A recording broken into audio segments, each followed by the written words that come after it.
Olá pessoal, mais um vídeo no canal Inspira Matemática. Hoje um vídeo um pouco diferente. A gente não vai resolver nenhuma questão de nenhum vestibular, nem do Enem, de nenhum concurso público, nem tampouco fazer nenhuma demonstração matemática ou nada desse tipo. O vídeo de hoje, como vocês podem ver, está fora do estúdio, estou na varanda da minha casa, é um vídeo autoexplicativo, vai passar som da rua e eu vou falar da forma mais simples e mais sincera possível com vocês. Eu tenho recebido perguntas do tipo assim: você sempre foi bom em matemática? Você era um aluno nota 10? Você estuda muito? Você estuda pouco? Você era estudioso? Não era? Enfim, então eu vou tentar aqui de uma forma resumida, para não ficar chato, e que te passar uma mensagem que eu passo para os meus alunos dos cursos, dos colégios, dos cursinhos, enfim. Eu não sou um gênio, não, estou muito longe disso. Eu não era o CDF da minha turma, né? A CDF, dependendo da região que você está no país, quer dizer aquele cara craque, fera, que só tirava 10 e que tinha muita facilidade, principalmente em matemática, já que eu sou professor de matemática. Não, não era, definitivamente não era mesmo. Família pobre, classe média talvez, mas pobre. Não vim de uma família muito pobre, não vou contar aqui uma história de autossuperação ou de autopiedade, que eu não estaria sendo sincero nem honesto. Mas, no máximo, classe média, mas realmente era de uma família pobre. Meu pai e minha mãe trabalhavam muito, e o luxo que eles deram para mim e para minha irmã era um colégio particular bem conceituado no bairro onde nós morávamos na época. Era o luxo que nós tínhamos. É, o que já é muito, né? Naquela época e ainda mais nos dias de hoje, com a educação pública do jeito que ela caminha. Então, eu nunca fui um estudante muito determinado, não, era um aluno ali mediano, de vez em quando dava uns molezinhos numa nota ou outra, mas era um aluno mediano. Mas aí, enfim, vamos ao que interessa. Bateu meus 18, 19 anos, não sabia que faculdade queria fazer, só sabia que não queria mais estudar, porque, como a maioria dos jovens estava cansado da escola, achava tudo muito chato, tudo muito difícil. Mas eu precisava de um emprego, né? Família pobre, precisava de um emprego, tinha um sonho de ser militar, né? Desde a infância, adolescência. E aí eu comecei a estudar. Isso eu estou falando de 1998, 1999, né? Eu tinha 18, 19 anos, eu nasci em 1980. E na época não tinha internet. Tinha, mas não era nem um décimo do que ela é hoje. Então, você, para estudar para um concurso militar, você tinha que se matricular num curso, né? O curso bom dessa minha época, a galera aí que tem uns 40 anos, com certeza, em se falando aqui no Rio de Janeiro, era o Tamandaré, era o Soeiro, entendeu? O Martins estava ali começando, né? Ia despontar um pouco mais à frente. Foi um grande curso, assim como o GPI, entre vários outros. Não estou ganhando nada para fazer propaganda desses cursos, mas é um vídeo honesto. E aí eu fui num curso que era bastante conhecido na época e que tinha apostilas em todas as bancas de jornal do município do Rio, do estado, pelo menos, que era o que eu conhecia na época, era o que eu andava, que se chamava Degrau Cultural. Esse curso, se não me engano, ele existe até hoje, tá?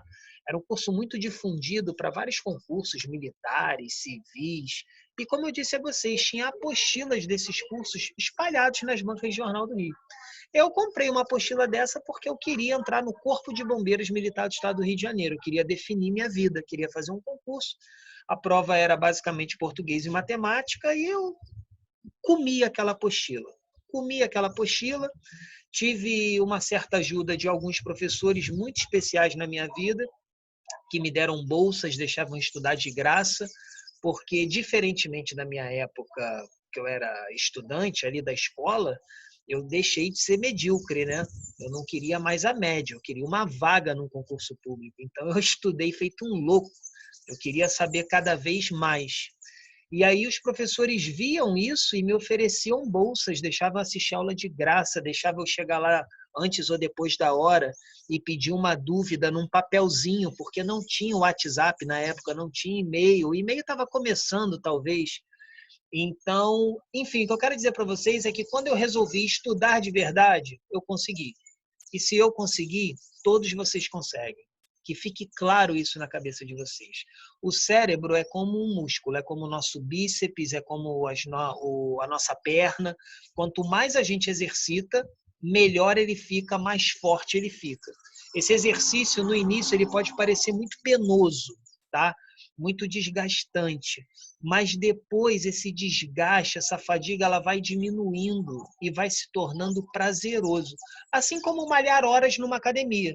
Você pega um cara com sobrepeso, sedentário, ele vai para a academia, só em pensar em ir, ele já quer desistir, né? Aí ele vai, ele fica cansado, mas se ele insiste 1, 2 semanas, quantas histórias a gente já ouviu como essa? Ah, não, agora eu acabei gostando. Pô, se eu não for, eu sinto falta. Se eu não for, é que dá uma dor no corpo. E o estudo é a mesma coisa, pessoal, é contrair o hábito. E hoje, com a internet, com o YouTube, videoaula, curso online, a gente só não estuda e não aprende se a gente não quiser. E aí, mas vamos lá, como que eu me tornei professor, né? E aí eu entrei no Corpo de Bombeiros e tive uma surpresa. Eu fui para a prova, modéstia à parte, tendo a certeza que eu ia passar. Porque eu, de uma certa forma, a gente não deve nunca falar isso, mas eu não sei como explicar de outra maneira, mas ali, como estudante na época, eu dominava todo o conteúdo programático, ou pelo menos achava que dominava e tinha gabaritado todas as provas anteriores que eu pegava nessas apostilas e fazia em 40, 50 minutos. Desculpa. Como eu falei, esse vídeo não está editado, está do fundo do coração para você passar no seu concurso público. E aí, eu fui para a prova consciente de que eu ia passar. Eu sabia que eu ia passar. Eu sabia que eu estava muito bem preparado. Eu fui muito tranquilo para a prova.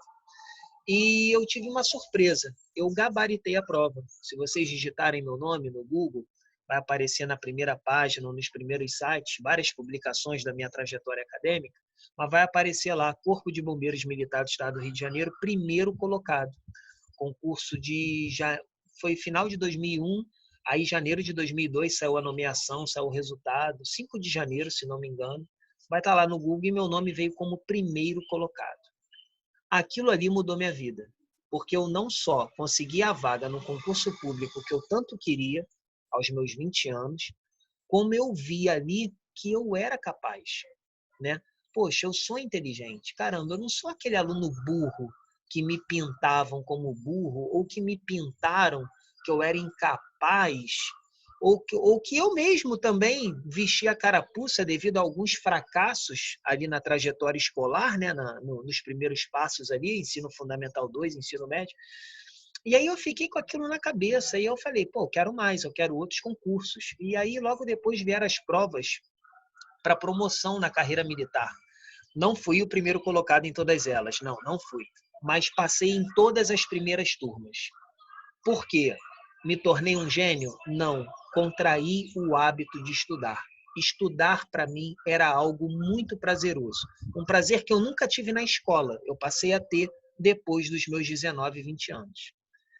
E aí, eu comecei a ser chamado no quartel de professor. Por quê? Como eu me destacava nas provas, sempre que abriam provas para promoções, o comandante do meu quartel pedia para que eu desse aulas de matemática e português para a tropa, porque era bom para o comandante ter vários militares ali da sua unidade sendo promovidos e se destacando numa força, né, de âmbito estadual. A gente estava falando do Corpo de Bombeiros, Estado do Rio de Janeiro, né? Então você ter um certo número ali dos seus comandados passando na prova, né, ocupando aquelas vagas, isso fazia com que o comandante também ganhasse uma certa notoriedade, acredito eu. E eu adorava dar aula, fazia isso de graça. Ele me liberava do expediente de alguns serviços e eu começava a dar aula.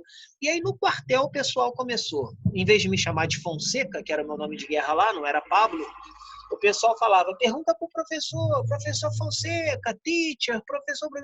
E aquilo, gente, assim, na época eu não me dei conta, mas aquilo foi entrando, foi entrando, foi entrando. Um belo dia, um estalar de dedos, também porque casei com uma professora, e aí via ela dando aula, via a relação dela com os alunos, achava aquilo muito bonito, muito mágico. E no quartel, tudo que eu procurava ensinar aos meus colegas, tudo que eu procurava ensinar aos meus colegas, eles aprendiam, né, obtinham sucesso nas referidas provas, falava assim, nossa, Fonseca, pô, muito fácil, por que que nunca ninguém me ensinou assim? Hoje, como professor, eu tenho certeza que alguém ensinou. É porque ensinou numa idade que não tinha maturidade ou que não tinha interesse. Mas na época eu me envaidecia todo, né? Pô, eu ensino, o pessoal aprende. Mas é lógico que passaram professores na vida de todos vocês e daqueles meus amigos de farda da época, só que passam no momento que a gente não está afim, que a gente não está dando importância. Mas aí aquilo foi me dando gás. Poxa, eu passava na prova, tudo que eu estudava, eu conseguia pôr em prática na prova e ter sucesso na minha vida profissional militar. Eu ensinava aos meus amigos, eles tinham sucesso, e eu comecei a dar aulas particulares de matemática em casa sem nem sequer estar na faculdade de matemática. Só que aí aquilo também começou a me martelar. Eu falei, poxa, não, por que não fazer a faculdade de matemática? Por que não dar aula num grande colégio, né? Por que não? Por que não? Por que não? Enfim, fiz a faculdade de matemática, era para me formar em 3 anos, o curso na época, a faculdade, a UCB, ela tinha ali, 2009, 2010, ela tinha um conteúdo que se preenchia em 3 anos e eu, na pressa de me formar, consegui me formar em 2 anos e meio e consegui ótimos empregos, né? Se eu já dava aula particular em alguns cursinhos antes mesmo de fazer a faculdade, devido à experiência que eu tinha na carreira militar e essa facilidade, você imagina eu durante a faculdade e logo depois que eu me formei, né? Teve um grande colégio, como eu não tenho autorização para falar o nome, eu não posso falar, mas eu agradeço muito a esse colégio que me abriu as portas, me deu um valor, uma hora aula, um salário que eu como bombeiro não ganhava. E eu fazia o que eu gostava. Então, pessoal, foram 5 anos assim de loucura, porque eu era professor, tinha carteira assinada e ainda era bombeiro, porque eu ficava naquela dúvida: saio do bombeiro, não saio? É fogo de palha de recém-formado, não é? E nesses 5 anos, vocês já sabem qual foi a decisão, né? Eu dei baixa na minha vida militar e já há quase 10 anos que eu vivo apenas do magistério. Eu digo apenas porque eu só faço dar aulas, não estou aqui levantando bandeira da miséria, dizer que professor ganha mal, que eu nunca comprei essa história. Se fosse para comprar, estava lá no bombeiro até hoje. Hoje já seria capitão do bombeiro, mas não me arrependo nem um pouco. Faço o que eu gosto, tenho um salário que eu consigo me manter, não sou rico, mas consigo me manter, consigo ajudar as pessoas próximas e o principal, faço o que eu gosto. Aí, pessoal, me formei e comecei a dar aula em bons colégios mesmo, colégios conceituados e conhecidos na cidade do Rio de Janeiro. E passei em concursos públicos, né? Professor do Estado do Rio, professor do município, FAETEC, e sempre estudando, sempre estudando. E aí, esse papo, né? Novas tecnologias, vamos ensinar matemática diferente, o colégio é do século retrasado. E aí eu fui à UF e consegui uma vaga para um curso de especialização em novas tecnologias no ensino da matemática, onde muitas ferramentas foram muito bem apresentadas, não só para mim, mas para todos os professores que estavam lá cursando, estavam a fim de se tornarem especialistas em novas tecnologias. E é lógico que as tecnologias, isso eu já estou em 2014. Eu entrei em 2014, terminei a especialização em 2016. É lógico que em 2014 tínhamos muitas coisas, tínhamos muitas novidades, mas tínhamos bem menos do que temos hoje. Mas foi um bom aprendizado e coisas que a gente usa até hoje, né? Na época usava-se muito o Implot, GeoGebra estava sendo difundido ainda no Brasil e tal, e usávamos o Implot para dar aulas de função, que era maravilhoso. E assim, na graduação foi feito plantar uma sementinha. Nessa especialização na UF, não, a gente colocou a mão na massa. Como dar aula usando isso, né? Qual a potencialidade real dessa coisa? Então foi muito bom, conheci muita gente, fui abrindo meu leque profissional. Abri meu network, abri meu leque profissional e dando aulas e dando aulas. E aí entrei no universo dos colégios católicos, né? Excelentes colégios, os colégios que têm esse carisma, né? As congregações geralmente são ótimos colégios, são bons colégios. Temos o La Salle, Abel em Niterói, temos o Marista aqui no Rio de Janeiro, temos o INSP, temos vários e geralmente são bons colégios. Também tive esse aprendizado, né? A matemática em si muito bem ensinada, muito bem cobrada no colégio, mas junto com um carisma, com um afeto, né? independente da religião, se você é católico, umbandista ou protestante, esse carisma, esse cuidado que tem nos colégios católicos também me engrandeceu muito como profissional. E aí, sempre sedento por estudar, em 2018, 2 anos após ter terminado a pós, eu me envolvi num mestrado profissional em matemática, o Profimat. Quem é da área de matemática conhece bem. É um mestrado profissional que tem a chancela, a colaboração do INPA, Instituto de Matemática Pura e Aplicada, da SBM, Sociedade Brasileira de Matemática, a qual eu sou membro efetivo, com muito orgulho, graças a Deus. E continuo dizendo, não sou gênio, não sei tudo, tem um monte de coisa que eu não sei. Mas o que eu procuro fazer da melhor maneira possível é passar aquilo que eu sei de maneira fácil, que você aprenda, que você goste.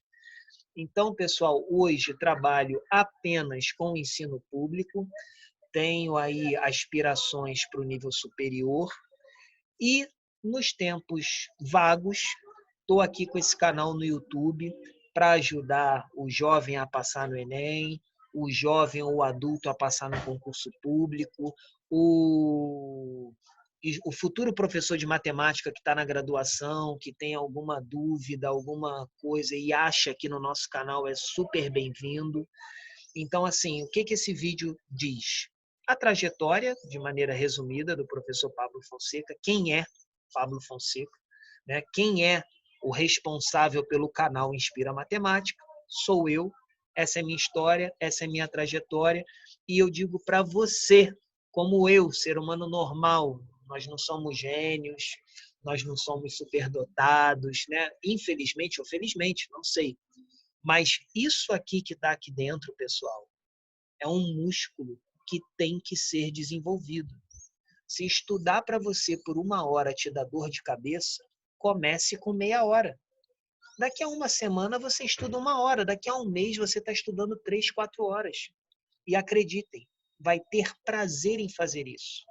Quem quer passar no concurso público tem que estudar o dia todo, o tempo todo. Pablo, mas é impossível fazer isso. Eu não consigo. Você não consegue hoje. Comece em doses homeopáticas. E hoje, se estudar para você é uma coisa muito complicada, você realmente não vai conseguir estudar o dia inteiro. A gente só consegue fazer muitas horas determinada tarefa se aquilo nos dá prazer.